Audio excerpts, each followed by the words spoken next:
What's good? This is Kareem from Djbooth.net, and I'm here in the lab to give you guys a quick HD in-depth video review of the new Traktor Kontrol S2 MK2 digital DJ controller. So as you guys know, this is the second iteration of the first Traktor Kontrol S2 that was released about 3 years ago. And the software has many new updates and features to it, so the controllers naturally have to get an update as well. We also reviewed the Traktor Kontrol S4 MK2, so check out that video as well. But this is the 2-channel iteration, the 2+1 channel iteration of the Traktor controller developed by the same people who make the Traktor Pro software, Native Instruments. So what we're going to do is take a quick look at the first impressions and the setup procedure. The first impressions are very good. Just as with the original S2, you have the same overall footprint and size. That means you can use your same bags and cases that you would use with the original S2 with the new MK2 S2. You also have a combination of plastic and aluminum metal type build quality throughout.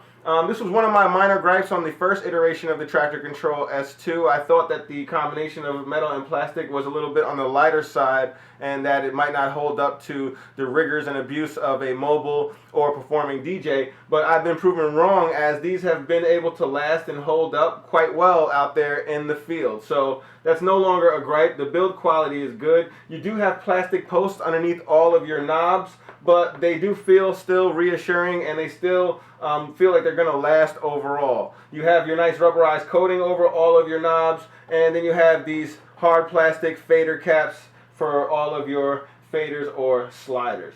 You have the new aluminum top jog wheel, so you do have some more reinforcements, and it does feel like it's a little bit more sturdy than the original Traktor Kontrol S2.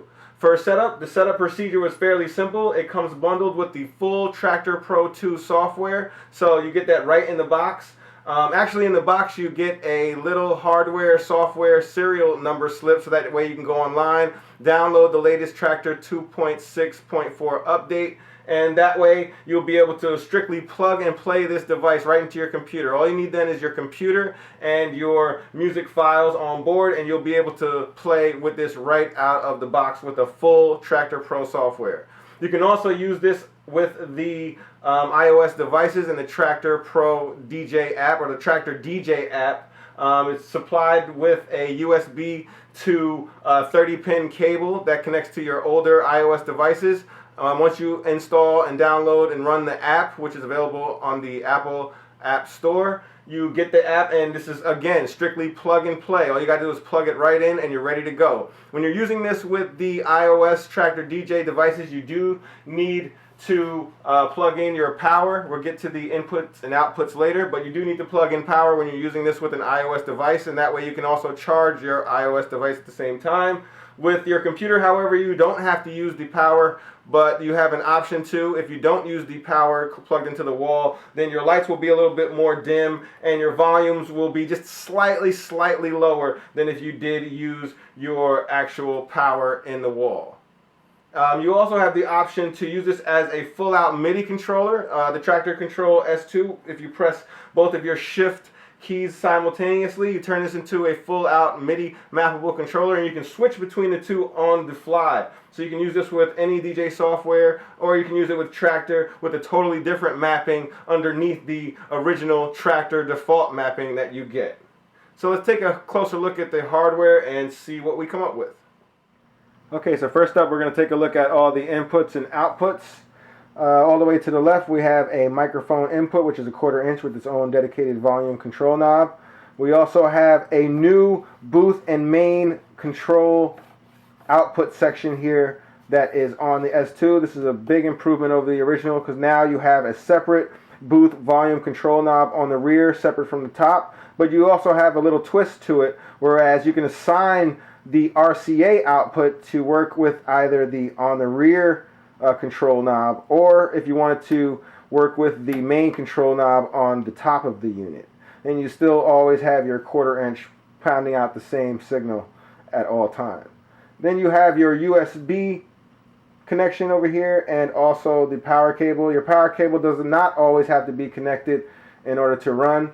You do get dimmer lights and a slightly lower volume scale when you're not using your power lead to the wall. but when you do use it, everything's super bright and you get your utmost volume experience when playing. Then you have your on-off switch on the side over here as well. On the front, we have your headphone 1/4-inch socket along with the Q volume control knob. These pop in and out, so that way you can actually control them on the front of the unit. And then you have your Q mix knob, which allows you to fade between your master and whatever you have in the Q section. Then you also have a mic on, off, or mic engage switch, so you can turn on the mic at your leisure. Okay, so here it is, the Traktor Kontrol S2 MK2. And we'll start by explaining the middle mixing console buttons and knobs and faders. All the way at the top we have your main volume control knob. All the knobs are rubberized and coating. They all have plastic posts underneath, but it's still pretty good quality. They still feel sure-footed and just as good as they did on the last S2 and S4. You have the gain and filter knobs that are shared. Normally, as they are filter knobs when you turn to the left and to the right. When you press shift and the knob, they turn into a gain control. That way you can change the gain level of your individual channels. Next up, you have your FX1 and FX2 buttons. These will enact FX Bank 1 onto channel 1, FX Bank 2 onto channel 2, and the same for this side as well. Next up, you have your high, mid, and low EQ. These are full kill EQs. Both channels have the same controls. Next up, you have your Q button for both of your different decks. This will allow you to cue up in your headphones what the crowd cannot hear. That way you can mix in the next track. You have your remix deck control. So the reason why this is advertised as a 2+1 deck is because you actually have access to the top remix slots in your deck C and deck D. Even though it says A and B here, it really means you're going to turn on your remix decks in the top slots below A and B, which is C and D. And then you have your own volume control knob here for that remix slot. Next up, you have your browse encoder. This continuously goes up and down. That way you can scroll through all of your tracks, and when you're ready to select the track that you're on, you can press load A for that side, load B for this side. Next up, in between your line faders, you have your VU level meters. That way you can see exactly how loud you are in your mix. Make sure your levels are not running into clip mode. You have your line faders here. Feel like the same faders from the other controllers, though I can't verify.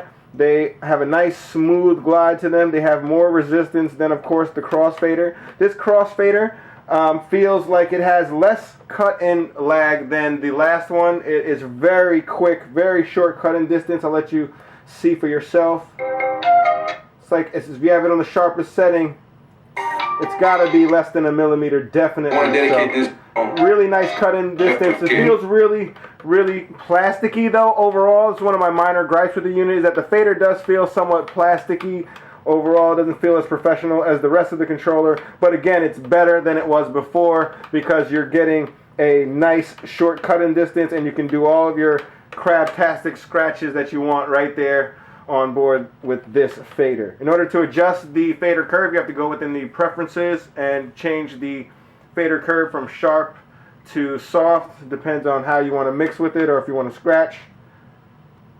Okay, next up we'll talk about the actual individual deck controls.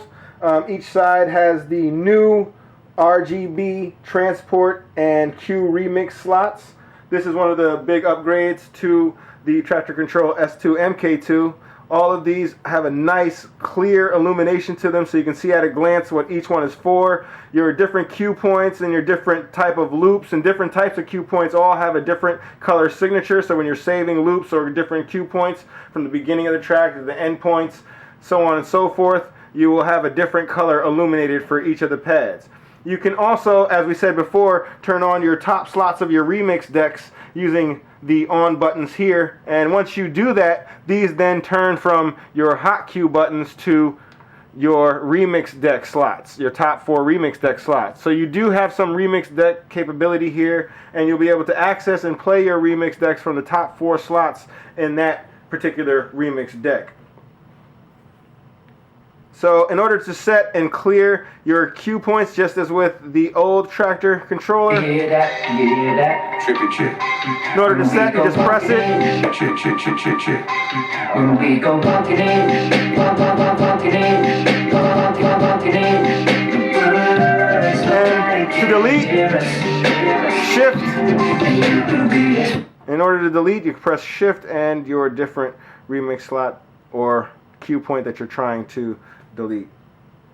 Next up, you have your loop in and out, your manual looping function, and then you have your loop, auto loop knob here that corresponds to the length that you set on screen in the Traktor software.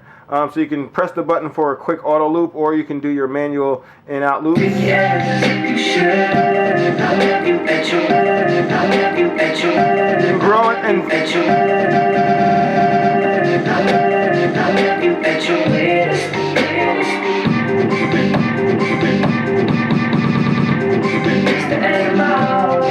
And you also have a move. You can move through the track with this encoder over here. You'll move through the track dictated by how many bars your loop length is set at. And you can also move and adjust your loops with this knob as well. Next up, you have your tempo adjust slider. They're located towards the outsides of the unit. I personally like that placement to the outsides. That way it doesn't really get in your way when you're trying to adjust. You don't have any center click, and they're very, very smooth. They have 0.1% adjustment, so they really feel accurate, and they'll definitely get the job done when it comes to beat matching. Next up, we didn't really talk about your transport controls, but you have a shift button down here. You have a sync. If you press shift and sync, that will create this deck as the master deck, and then you can press sync in order to sync the opposite deck to your master deck. Then you have your cue button and your play button, and you can also start the track from the beginning by holding shift and cue, and you have your key lock by shift and play. Next up, you have a new feature, your flux mode. This is one of the other big features on the controller. You have a flux mode button here. Flux mode is somewhat like slip mode for the Pioneer CDJs. Whenever you enact flux mode, you're allowed to jump through the song using cue points or loops and scratching. And as soon as you let go of whatever you're trying to manipulate, as soon as you let go of your cue point, or you let go of your loop, or you let go of the platter, your playhead of the music will keep playing as if you never did anything in the first place. So we'll do a quick demo of that so you can see. Turn flux mode on. Walking in the world, natural experience. Hey, baby, let's get our way. Play. So far away, we get high. But we got the space. Back at it. Jack rabbits. I turn back. Ain't nothing that a nigga can't afford. Okay, next up, you have the new feature again, which is the jog wheels. This is an aluminum top jog wheel. They do feel similar to the last version of the S2 and the S4, but they have an aluminum top now. You have to still press the top in order to start the scratching action. You have the same sides, which are used for nudging, and you can change the type of wheel, either a vinyl wheel for scratching or for a nudge wheel within the preferences in the Traktor software. More on the jog wheels. They are kind of on the small side. Some people complain about the small size of the jog wheels, but you'll naturally start to adjust over time, and they do feel really good. They feel smoother than before, and they just have a nice, really nice lag-free motion within the Traktor software. There's a nice HID type mapping that the Traktor Kontrol S2 MK2 and S4 MK2 have that really sets it apart from the rest. You have perfect one-to-one jog wheel mapping here.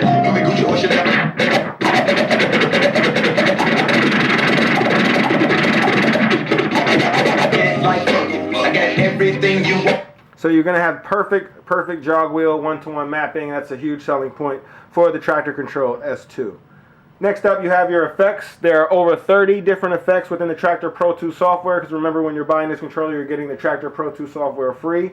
So unlike a lot of other controllers out there, you don't have to pay an additional premium in order to access your different effects and your advanced effects. So you're allowed to use 6 effects at a time on any one individual deck, and you have your different parameter knobs for each of your 3 effects, and these are the buttons to turn your effects on. And you can also switch the mode of the effect by going into the preferences and changing the effect there, and that way you will be able to switch between having one advanced effect with 3 different parameter knobs, or you can have your 3 different effects per module.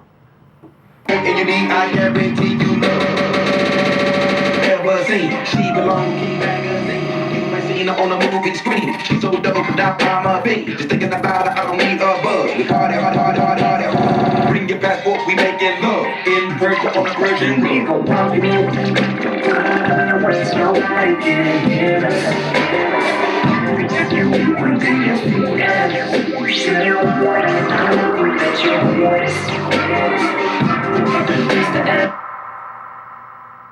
Okay, so in conclusion, the Traktor Kontrol S2 MK2 is definitely a nice iteration and upgrade to the original Traktor Kontrol S2. You have a lot of the new updates and features that a lot of DJs wanted that are in the new form of Traktor that weren't in the old form of Traktor, and this controller does a good job of bringing everything up to speed. You have your cool new jog wheels with the aluminum top. They feel a little bit better. They have nice smooth rotation, and you know they're high resolution and low latency within the Traktor DJ and Traktor Pro software. You also have these RGB, very bright backlit Q and remix slots along with transport controls, and you also have this cool booth output with its own dedicated level control knob. That way you can monitor the mix at the same time when you're playing your master for your professional DJ applications. On the downside, you do not have an additional input or throughput on the back,